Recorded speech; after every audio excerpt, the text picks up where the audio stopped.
The question is, did Amendment 39 be made? Graham Allen. Mr. Hosie, a pleasure to rise on this group of amendments. And I would like to address not the Sewell Convention, because I think that should be put right relatively straightforward way by the Secretary of State, but by the Human Rights Act implications of what we're looking at today. And the amendment that I put down is actually to ensure that were the Human Rights Act to be abolished by this place in some shape or form, or renewed or revived or changed, that the Scottish Parliament would actually be able to maintain the Human Rights Act as the Scottish Parliament would like to do.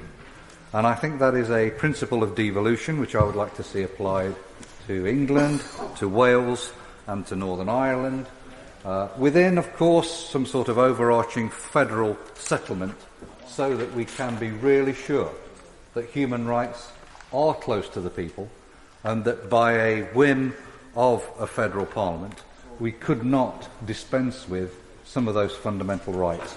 Now, whenever I talk about these things, people always say, here we go again, dry constitutionalism. So I want to tell you a little bit about the dry constitutionalism.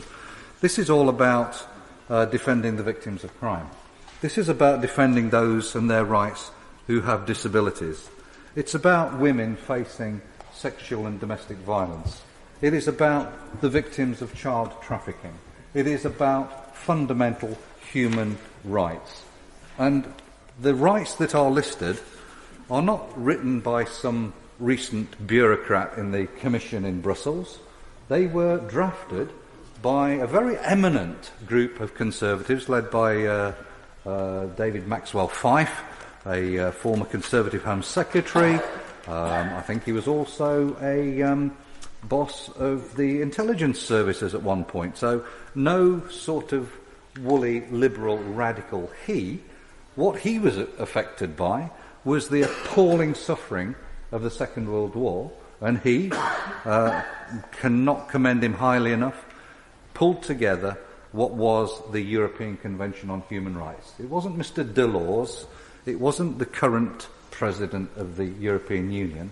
This was in response to the plight of refugees, in response to the torture and inhumanity that we saw in the Second World War.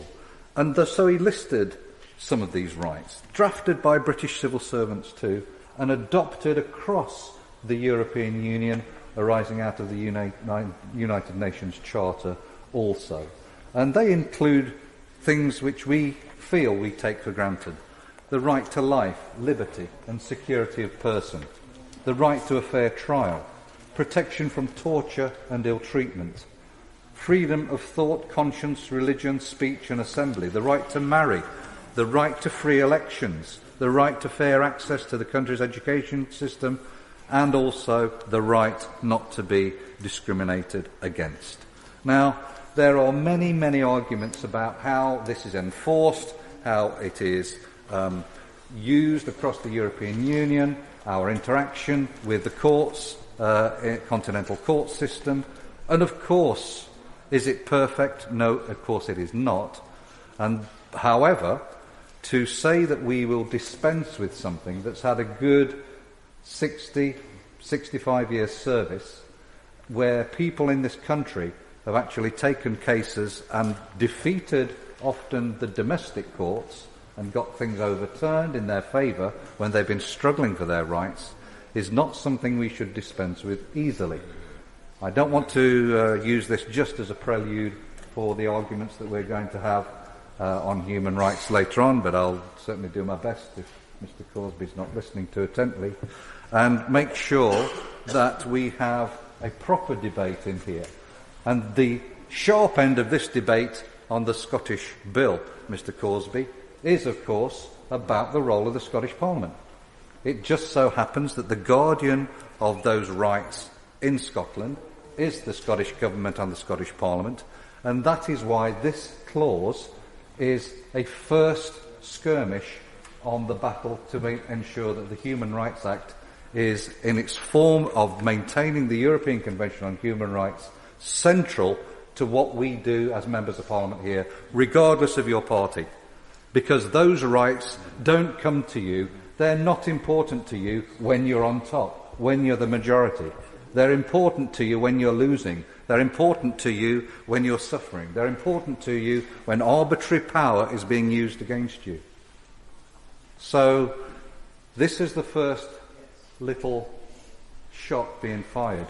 I don't know whether it's the case of the battle that we all saw, let's say in Zulu, when the first scouts encountered each other. Maybe that's what's happening today. But certainly, it is really important. Again, I say to Scottish colleagues in all parties, what's happening on this bill in Scotland isn't just about Scotland. It is obviously central, but it's not just about that. It reflects upon every nation. It reflects upon our values and what we stand for as a Parliament. So I would argue very, very strongly indeed, even to the extent that if there's some political reason that my friends in Scotland don't want this as it stands. But please, for the benefit of those who will need the defence of the European Convention on Human Rights, please stand up on this occasion, not only for the Scottish people, vital as that is, but also for the rest of the people in the Union who depend upon these rights. This is an issue we will return to, Mr. Crosbie.